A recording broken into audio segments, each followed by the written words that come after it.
Crape Myrtle started out because no one was doing anything in Chapel Hill, where they literally passed a hat because they needed funds, they needed money to help people who didn't have a job, that were sick and didn't know what was going on. It sort of started as a concept where they choose a chairperson to run a year, and then there is a team that is assigned to the chair, and they are assigned for a period of a year, and they work together to achieve whatever goals they set, whatever monies they want to raise, and execute events across the period of the year.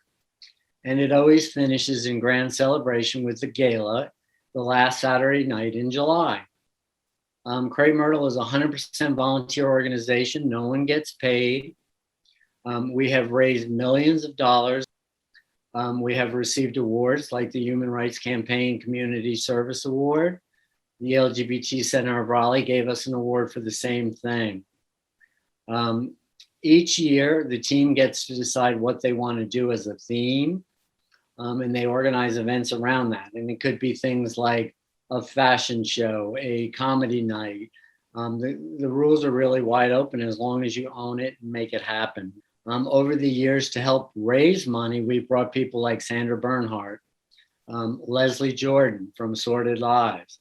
And he was just so accommodating and so brilliant, because the gala space that we had the gala at that year, the floor cracked. And so we had to move him outside.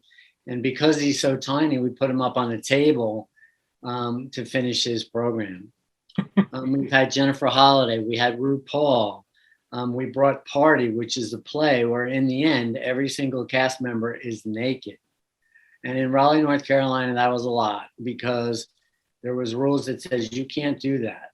But fortunately, we were able to execute the play. And that year, which is 2001, that's the year that raised the most money ever, $133,000. We have now added things like Patty Van Wyck, who's on the board, coordinates trips to Europe. And there have been 6 trips so far, and there's one going in November she's organizing yet again, which raises great monies for CMF.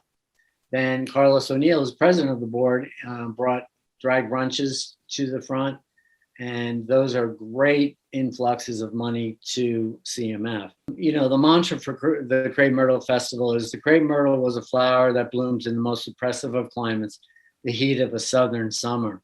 And it really is a reflection of how hard we've had to work when nobody else wanted to do it, and to help people that were sick and there were no medicines.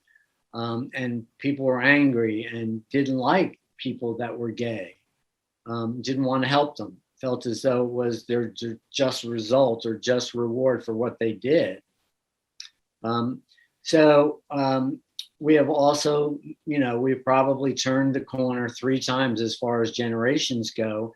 And it's our major emphasis to educate the community as to things related to HIV, how you can get it, how you can prevent it. But it's a really, really wonderful organization. Daryl Nooner, who chaired, he was co-chair of Crape Myrtle in 2001. When he completed his year, he says, it's like birthing a child. You work all year long and then your baby is born. And the history is great. The website is great, where if you want to find out more information, see pictures. And if you need an opportunity to volunteer, we're always looking for volunteers.